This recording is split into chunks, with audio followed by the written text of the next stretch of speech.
માળિયાહાટીમાં રાષ્ટ્રીય મતદાતા દિવસની ભાજપ પરિવાર દ્વારા ઉજવણી કરાઈ। તારીખ 25મી જાન્યુઆરી રાષ્ટ્રીય મતદાતા દિવસ તરીકે સમગ્ર ભારતમાં ઉજવાય છે, ત્યારે આજે માળિયાહાટીમાં પણ ધારાસભ્ય શ્રી ભગવાનજીભાઈ કરકઠિયાની ઉપસ્થિતિમાં માંગરોળ માળિયા વિસ્તારમાં માળિયાહાટીમાં રાષ્ટ્રીય મતદાતા દિવસ ખૂબ જ ધામધૂમથી ઉજવાયો। મોટી સંખ્યામાં માળિયાહાટી અને માંગરોળ તાલુકા ભાજપના આગેવાનો કાર્યકરોએ હાજરી આપી આવનારી લોકસભાની ચૂંટણી 5 લાખ મતોથી જૂનાગઢ બેઠક જીતે એવી આશા બધાએ વ્યક્ત કરી।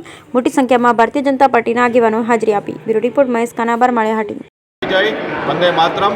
આજ રોજ મતદાતા દિવસ તરીકે માળિયા તાલુકા ખાતે અને ભારતના 5 લાખથી વધારે કેન્દ્રો ઉપરથી નવા મતદારો જે જોડાવાના છે એનો આજે એક ભવ્ય કાર્યક્રમ માળિયાની ધરતી ઉપરથી યોજાણો, જે યુવા મંચના કાર્યક્રમના આધારિત કાર્યક્રમ હતો। એમાં સૌ લોકો સહભાગી બન્યા, નવા યુવાનો મતદારો જોડાય એના માટેનું યશસ્વી પ્રધાનમંત્રીશ્રીએ યોગદાન માર્ગદર્શન આપ્યું અને અમારી માળિયાના યુવા કાર્યકર્તાઓ દ્વારા ભવ્ય કાર્યક્રમ કરી અને માળિયાની જનતાને એક શુભ સંદેશ આપ્યો છે કે વધારે ભારતીય જનતા પાર્ટીમાં લોકો મતદાન માટે આગ્રહ કરે અને દરેક યુવા જોડાય અને અહીંયા જે માર્ગદર્શન મળ્યું છે એ દરેક યુવા સુધી પહોંચે અને દરેક ઘર સુધી પહોંચે અને દરેક લોકો ભારતીય જનતા પાર્ટીના પ્રધાનમંત્રી આદરણીય યશસ્વી પ્રધાનમંત્રીશ્રીનો હાથ મજબૂત કરવા એવું હું આહ્વાન કરું છું।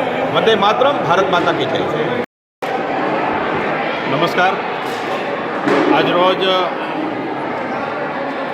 રાષ્ટ્રીય મતદાતા દિવસ નિમિત્તે હમણાં દેશના યશસ્વી પ્રધાનમંત્રી સન્માનનીય મોદી સાહેબે યુવા મોરચાના યુવા કાર્યકર્તાઓને જે પ્રથમ વખત મતદાતા છે, પ્રથમ વખત મતદાન કરવા જઈ રહ્યા છે, તેમને પૂરા ભારતની અંદર લગભગ 5000 જગ્યાએ અને ગુજરાતની અંદર લગભગ 364 જગ્યાએ આ યુવાઓને સંબોધન કર્યું છે। એ પૈકીના ભાગરૂપે જૂનાગઢ જિલ્લા યુવા મોરચા દ્વારા લગભગ 8 જગ્યાએ આ નમો નવ મતદાતા સંમેલનનું આયોજન કરાયું હતું।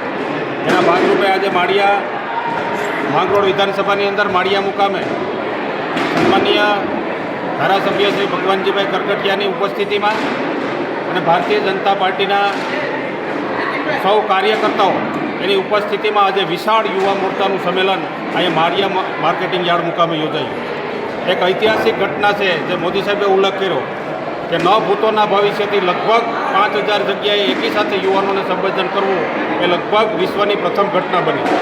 ત્યારે એમણે હાકલ કરી યુવાનોને અને આ દેશની જે સરકાર છે ભારતીય જનતા પાર્ટીની યુવાનોને સમર્પિત છે, ત્યારે આવનારી 2024ની લોકસભાની ચૂંટણીની અંદર યુવાનો ભારતીય જનતા પાર્ટીને સાથે રહી, પડખે રહી અને જે પ્રદેશ ભારતીય જનતા પાર્ટીના અધ્યક્ષ આર પાટીલનું સપનું છે કે હરેક લોકસભા 5 લાખ મતથી જીતવી છે, એનું રણસિંગું આજે આ માળિયાની ધરતી ઉપરથી ફૂંકી દેવામાં આવ્યું છે। ધન્યવાદ।